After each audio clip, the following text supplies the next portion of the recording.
Hello प्यारे बच्चों, कैसे हो आप सब।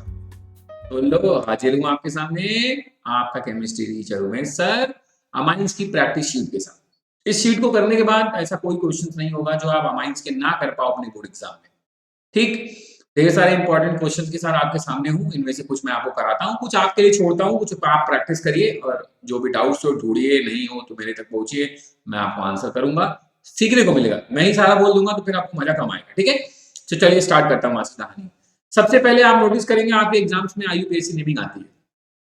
सबकी आईयूपीएससी नेमिंग में से अमाइंस की आईयूपीएससी नेमिंग काफी इंपॉर्टेंट रहती है ना।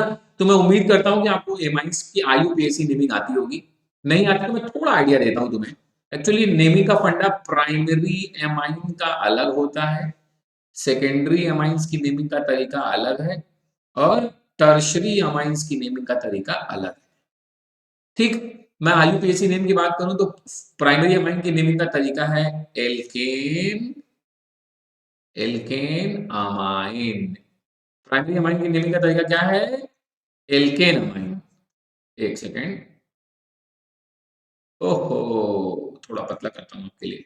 ठीक है, प्राइमरी अमाइन का तरीका एल्केन अमाइन। सेकेंडरी अमाइन में क्या होता है कि अब दो एल्काइल ग्रुप लगे हैं, तो जो छोटा वाला वो होता है उसको हम लिखते हैं एन एल्काइल, और जो बड़ा वाला एल्काइल ग्रुप होगा उसको लेके नाम लिख देंगे एल्केना अमाइन।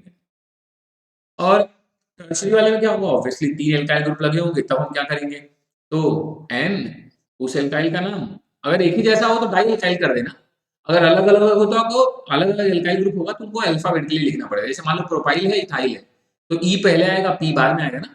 तो पहले एन इथाइल, फिर एन प्रोपाइल, और लास्ट में जो बच जाएगा ज्यादा नंबर वाला एल्काइल ग्रुप उसको एल्केन अमाइन। ठीक है, उम्मीद करता हूं मैंने आपको थोड़ा हिंट दिया है नेमिंग का, है ना। मैं इसलिए दे दिया आपको कि अगर शायद आप भूल गए हो तो आपको याद आ जाए।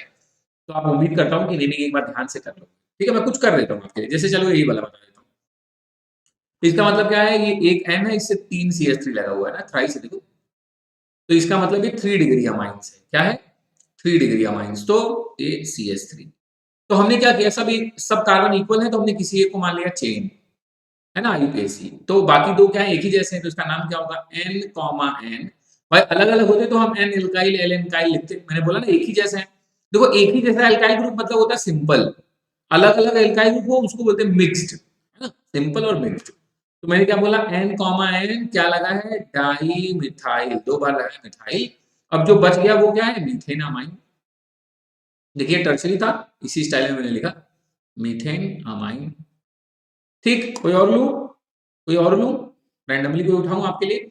चलो अच्छा ये भी उठा लेता हूँ, C6H5NHCH3 वाला भी। तो ये क्या है पहले देखिए, इस एक्सप्लेनेशन करना पड़ेगा। ये है C6H5, उससे लगा है NHCH3। आप देखो तो आपको लगेगा ये 2 डिग्री है। देखो N से दो एल्काइल ग्रुप लगे हैं, तो जो कम वाला है वो क्या है? ये। तो हम क्या लिखेंगे?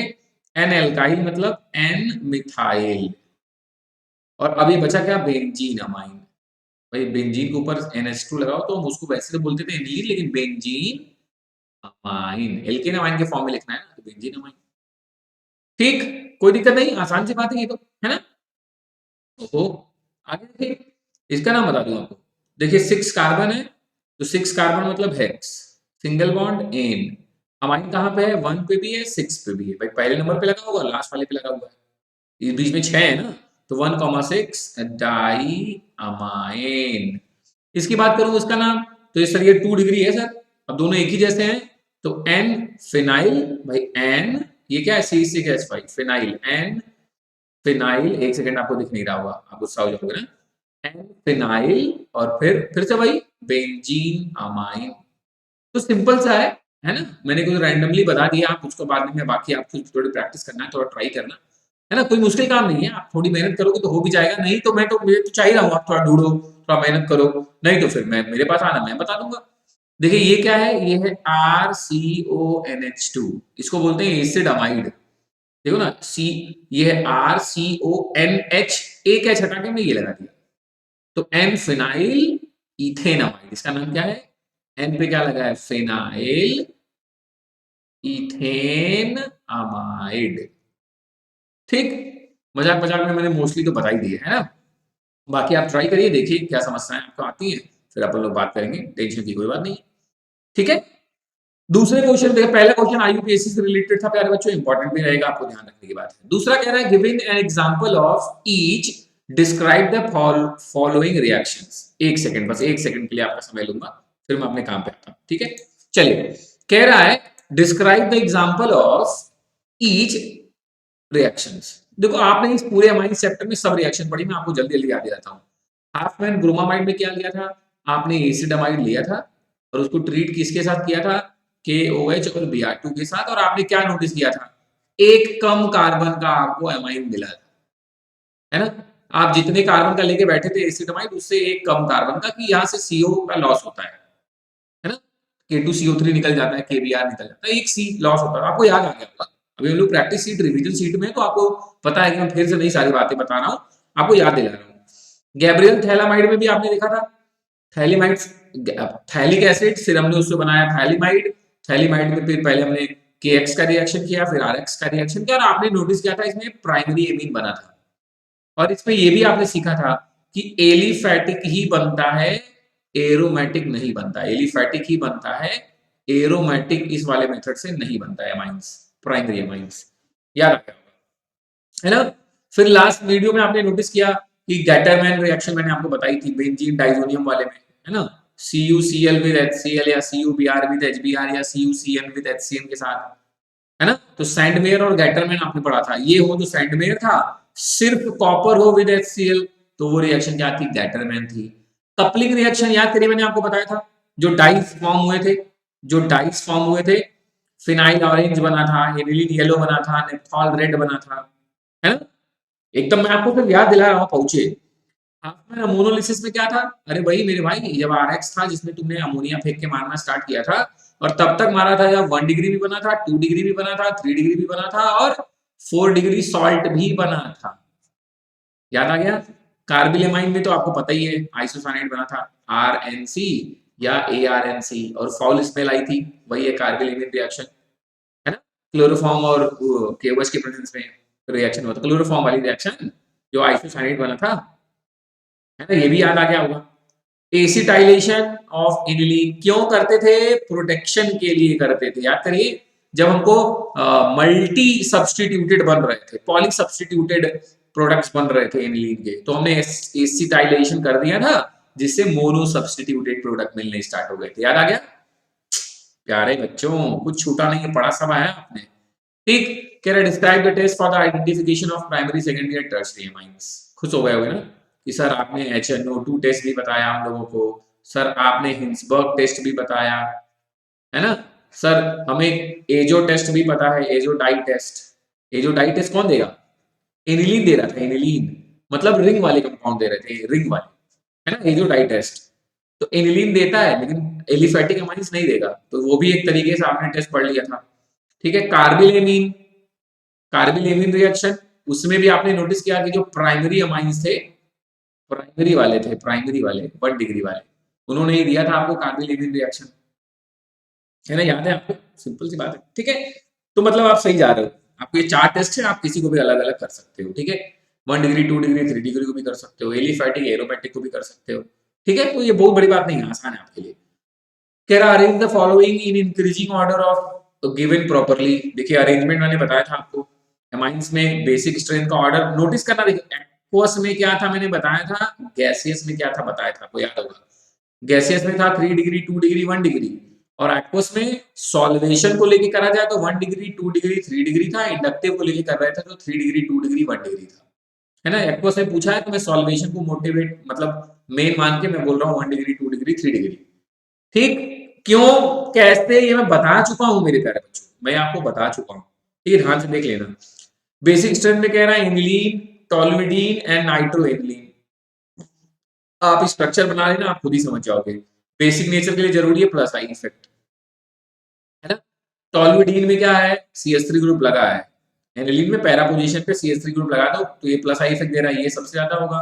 फिर एनिलीन में कुछ नहीं लगा, इसमें जो नाइट्रो लगा है यार, माइनस आई इफेक्ट वाला है, तो ये सबसे कम होगा, है ना। वैसे एसिडिक स्ट्रेन के लिए कौन जिम्मेदार है, अब माइनस आई इफेक्ट जिम्मेदार है ना। इसमें फ्लोरीन लगा है, ठीक है, इसमें कुछ नहीं लगा है, इसमें ये वाले भाई साहब लगे हैं, है ना, C6H5 विड्रॉइंग वाले हैं, घुमाते रहेंगे, तो ये भी है सबसे ज्यादा यही हो जाएगा, आपको अच्छे से पता है। तो मैं आपको सिर्फ प्रैक्टिस शीट से ये बता रहा हूँ कि these are the important question, आप इसको रिवाइज करें। और ये सारी बातें हम लोगों ने अपने जो वीडियोस हैं, थ्योरेटिकल वीडियोस जो है उसमें ये डिस्कस किया है। कुछ भी ऐसा नहीं है कि जो बाहर का है, बस आपको इस शिद्दत से पढ़ना है। और मैं आपको हिंट कर ही रहा हूँ, तो आप वैसे भी देख लेना। कह रहा है ए और बी पहचानिए, इसमें भी मैंने बताया था, देखिए अमोनोलिसिस वाला है, अमोनिया एक्सेस में होगा तब क्या होगा, और जब ये वाले भाई साहब एक्सेस में होंगे तब क्या होंगे। मैंने बताया था इसमें क्या बनेगा, मिक्सचर्स ऑफ अमाइन बनेगा, और जब अमोनिया एक्सेस में होगा तब क्या होगा, तो प्राइमरी अमाइंस बन जाएगा। ये भी पढ़ा ही था, याद होगा आपको अच्छे से, ठीक है। कह रहा how will you bring about the following conversion, ठीक है, कन्वर्जन कितने हैं आपके लिए, 10, सबके सब इंपॉर्टेंट हैं, सबके सब इंपॉर्टेंट हैं। तो आपको चलो मैं कुछ दो चार करता हूं आपके लिए, थोड़ी आपको जो थोड़ी मुश्किल मुश्किल टाइप के लगे वही करता हूं आपके लिए, ठीक है। बाकी मैं चाहूंगा कि आप चैप्टर पढ़े ही हो, थोड़ा दिमाग लगाओ, थोड़ा ढूंढो, थोड़ा कोशिश करो, कुछ नया सीखने को मिलेगा, तभी तो मजा आएगा, है ना। तो चलो कोई भी रैंडमली उठा लेता हूँ, कितने हैं 10, चलो 10 में से 4 मैं आपको बता देता हूँ, कोई भी रैंडम उठा लेता हूँ, ठीक है। चलो मैं आपको बता देता हूँ, 3, 6, 9 और कुछ भी, चलो कुछ भी रैंडम ले लेता हूँ, चलो 7, ये 4 मैं आपको बता देता हूँ। चलो देखो ध्यान से, सबसे पहले तीसरा कह रहा है ethanoic acid to ethane amine, हमेशा कन्वर्जन करने की टैक्टिक्स क्या है, पहले लिखो इथेनोइक एसिड CH3COOH, उसके बाद इथेन अमाइन उसको भी लिखो C2H5NH2। कह रहा है इथेनोइक एसिड से इथेन अमाइन बनाना है प्यारे बच्चों, है ना। तो आप सोच के देखो कि यार हमने अमाइंस बनाने के लिए क्या क्या इस चैप्टर में यूज किया था, नाइट्रो यूज किया था, साइनाइड यूज किया था, आइसोसाइनाइड यूज किया था, डाइजोनियम पहुंचे थे, है ना, एसिड अमाइड पहुंचे थे। ओहो सर, एसिड से एसिड अमाइड तो पहुंचना आसान है ना, NH3 से रिएक्शन करा के फर्दर हीट कर दो, तो हमें क्या मिल जाएगा, CH3CONH2। और अब एसिड अमाइड से रिडक्शन करके ही तो बनाया था आपने अमाइन, है ना। एक कम कार्बन का नहीं बनाना है कि तुम लगे हो करने हाफ मैन ब्रोमाइड, उतने ही कार्बन का बनाना है, तो हमें क्या करना है, रिडक्शन। याद आ गया, सिंपल सी बात है मेरे लाल। तो 6 में देखो क्या कह रहा है, कह रहा है benzene diazonium chloride to nitrobenzene. अरे प्यारे बच्चों ये तो बड़ा ही आसान है, देखो बेंजीन डाइजोनियम क्लोराइड से आपको बेंजीन तक पहुंचना तो आता है ना, मैंने आपको बताया था H3PO2 के साथ रिएक्शन कर लो या C2H5OH के साथ, तो बेंजीन डाइजोनियम से तुम बेंजीन तक पहुंच जाओगे, और उसके बाद तो कहानी आसान है ना। अरे भाई चलो मैं लिख देता हूँ, चलो तुमने H3PO2 के साथ रिएक्शन किया, अब तुम्हें याद आ जाएगा, और जब बेंजीन पहुंच गए तो यार तब तो नाइट्रेशन ही करना है, बन गया नाइट्रोबेंजीन, ये भी आसान था। फिर सर सेवेंथ सेवेंथ भी बताते हैं, चलो देखते हो। कह रहा है इथाइल अमाइन से मिथाइल अमाइन, क्या कह रहा है ध्यान सुनना, कह रहा है इथाइल अमाइन मतलब CH3CH2NH2, ये इथाइल अमाइन है, इससे कह रहा है आपको क्या बनाना है, CH3NH2, मिथाइल अमाइन बनाना है। क्या कह रहा है, इथाइल अमाइन से मिथाइल अमाइन बनाना है। सर क्या किया जाए भैया, इथाइल अमाइन से मिथाइल अमाइन बनाने के लिए, तो सोचो दिमाग लगाओ, पहले क्या कर सकते हैं। तो ये देखो इथाइल अमाइन है, इसको पहले चेंज कर दो किसमें, डाइजोनियम में चेंज कर दो, डाई एजोटाइजेशन करके इसको चेंज कर दो CH3CH2N2Cl में, फिर आपको पता है ये अनस्टेबल है, ये ब्रेक डाउन हो जाएगा C2H5OH में, इसमें चेंज हो जाएगा C2H5OH में, अल्कोहल बन जाएगा, क्या बन जाएगा, अल्कोहल, अल्कोहल का ऑक्सीडेशन कर दो, अब क्या बन जाएगा, एसिड। अरे मेरे लाल अब क्या पूछना है, एसिड से पहुंच जाओ CH3CONH2 पे, और उसके बाद हाफ मैन ब्रोमाइड, एक कम कार्बन का अमाइन बन गया। सब पढ़ी हुई रिएक्शन है, सिर्फ सोचना है, बहुत सारे रास्ते, क्या पता अभी हो सकता है एक ही दो स्टेप में भी बन सकता था, बस आपको थोड़ा सोचना है मेरे लाल। देखिए कन्वर्जन करना मतलब आपको जितना अपने रिएक्शन पे कमांड है, आप खुद ही लिखो, झूठे लिखो, दिमाग लगाओ किससे बन सकता है, किससे बन सकता है, थोड़ा कॉपी लेके बैठो, तो बैठो कॉपी लेके देखो कितना दिमाग चल रहा है, कैसे हो ही नहीं सकता कि ना सीख पाओ, हो ही नहीं सकता प्यारे बच्चों। देखो कन्वर्जन ऐसा, आपको क्या लगता है, मैं कन्वर्जन देखता हूँ मुझे लगता होगा कि मन में दिमाग बन गया, नहीं, लिखता हूं मैं भी आपकी तरह, लिखोगे अपने आप दिमाग चलने लगेगा कि मुझको इसको बनाना, इससे मैं बना सकता हूँ, तो वहां तक कोचिंग के बारे में सोचो। ऐसे जैसे ही ऐसे ही कॉपी लेके बैठ के प्रैक्टिस करना स्टार्ट करोगे चैप्टर तैयार करने के बाद, आना तय है। तुम खुद सरप्राइज हो जाओगे, अरे यार ये वाला भी कर लिया, पहले तो नहीं लग रहा था हो जाएगा, है ना। बेंजीन से सल्फेनिलिक एसिड, ये तो बड़ा ही सिंपल, आपको भी याद होगा, सल्फोनेशन आपने किया था, सीधे सीधे ये तो एक ही वो रिएक्शन है, सल्फोनेशन कर दोगे तो उसका प्रोडक्ट ही यही था, सल्फेनिलिक एसिड। ठीक, सिंपल। फिर आगे रिएक्शंस में कह रहा भैया पहचानो ए बी सी डी क्या है। यार अच्छा है, रिएक्शंस पढ़ी लियो, पहचान लेना, क्या करने की जरूरत है तुम्हें। CH3CH2 में NaCN फेंक के मारा, CN ये क्या करेगा, CN आई को हटा देगा, बन जाएगा CH3CH2CN। कह रहा पार्शियल हाइड्रोलिसिस कर दो भैया, पार्शियल हाइड्रोलिसिस कर दोगे तब क्या हो जाएगा, तो बन जाएगा CH3CH2 फिर CH2NH2, फिर हाफ में ब्रोमाइड देखो ना Br2 और NaOH, एक कम कार्बन का बना देना, CH3 ये CH3CH2CONH2 हाइड्रोलिसिस हुआ ना, ऑक्सीजन CONH2, फिर एक कम कार्बन का एमाइन बन जाएगा, और क्या, एक कार्बन लॉस कर देना। ये क्या है, इसमें कितने कार्बन, तीन, दो कार्बन का बन जाएगा C2H5NH2, है ना, उसको तो पता ही है, हाफ में ब्रोमाइड में यही होता है। तो मेरे लाल, मेरे कहने का सिर्फ इतना मतलब है, आपने सब पढ़ा है, आपको बस ईमानदारी से प्रैक्टिस करनी है। देखिए ये सब है, identify the missing reactant and product, ये सारी रिएक्शन आपको थोड़ा दिमाग को लगाना पड़ेगा, थोड़ी मेहनत तो करनी पड़ेगी ना, मजा तो तभी है।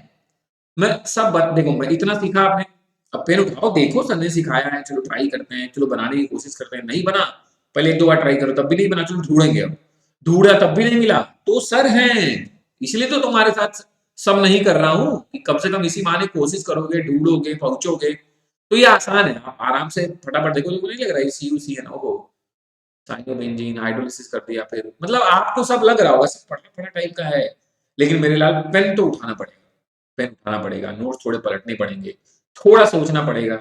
मैं चाहता हूं आप ऐसा करो, ऐसा करोगे तभी आपके अंदर थोड़ा चेंजेस आएंगे, थोड़ा डेवलपमेंट आएगा।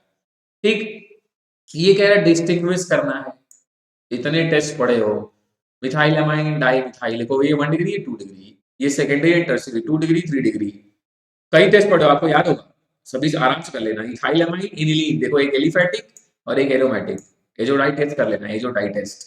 एनिलीन और बेंजाइल अमाइन, देखो एनिलीन और बेंजाइल अमाइन में अंतर समझो, एनिलीन है ये NH2, और बेंजाइल अमाइन है ये, इससे लगा है CH2, अब लगा है NH2, तो देखो ये क्या है, इस इन दोनों को जब ट्रीट कराओगे ना, डाईएजोटाइजेशन करोगे, तो ये जो है वो स्टेबल प्रोडक्ट में चेंज होगा, बेंजीन डाइजोनियम क्लोराइड स्टेबल है, लेकिन यहाँ पे स्टेबल नहीं होगा, देखो ना ये CH2N2Cl बनेगा, तो मतलब इन शॉर्ट समझो कि इसको बेंजीन डाइजोनियम बनेगा, और इसको हीट कर रहे हो, हीट मतलब यहाँ पे नाइट्रोजन स्टेबल है तो नाइट्रोजन नहीं निकलेगी, कट, लेकिन ये अनस्टेबल बना है तो ये फिर से टूटेगा, और नाइट्रोजन गैस यहाँ पे इवॉल्व हो जाएगी, नाइट्रोजन गैस का टेस्ट कर लेना, आपको अपने आप पता चल जाएगा। ठीक है, तो आप सबको आराम से कर सकते हो मेरे, बस पहचानना है तुम्हें कि कौन क्या है, पढ़ाने के बाद नहीं। ठीक है, क्वेश्चन नंबर 10 में ढेर सारे रीजनिंग के क्वेश्चन है, कह रहा है एक्सप्लेन वाई फलाने फलाने फलाने, फिर भी कोई चलो रैंडमली फिर उठा लेते हैं, उस बार क्या उठाया 3 6 9, चलो इस बार उठा लेते हैं इवन नंबर वाले 2 4 6 8, 10 भी उठा लेते हैं, 10 है ना, अरे भैया 14 है यार, 10 12 14, चलो सब एक एक करके निपटाते, ध्यान सुनो, सब आपका पढ़ा हुआ है, कह रहा है alkyl amines are more basic than ammonia, sorry sorry sorry ये थर्ड है, the quaternary ammonium salts having 4 different alkyl groups, अरे हाँ तो ठीक है ना, ऑप्टिकली एक्टिव हुआ है मतलब कायरल कार्बन होना चाहिए, और कायरल कार्बन होने की कंडीशन यही है कि 4 डिफरेंट एटम या ग्रुप ऑफ एटम से जुड़ा हो, जैसा कि आप बोल ही रहे हो, quaternary ammonium salts having 4 different alkyl group, chiral, third भी बोल ही दिया था, तो सुन लो, alkyl amines are more basic than ammonia, क्यों नहीं होगा भाई, अमोनिया में NH3 था ना, तीनों H ही लगा थे, जबकि एल्काइल अमाइन में क्या होगा, एक एल्काइल ग्रुप लगेगा, और alkyl group plus I effect show करता है, and plus I effect directly proportional to basic nature, ये आप अच्छे से जानते हो, है ना।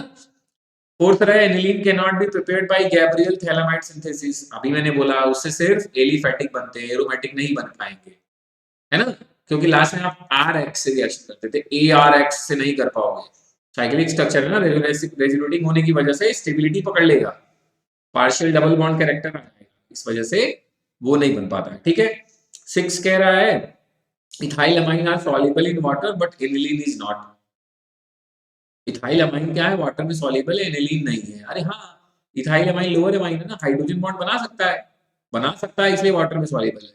एनिलीन नहीं बनाता इसलिए नहीं सॉल्युबल है। कौन सी बड़ी बात है।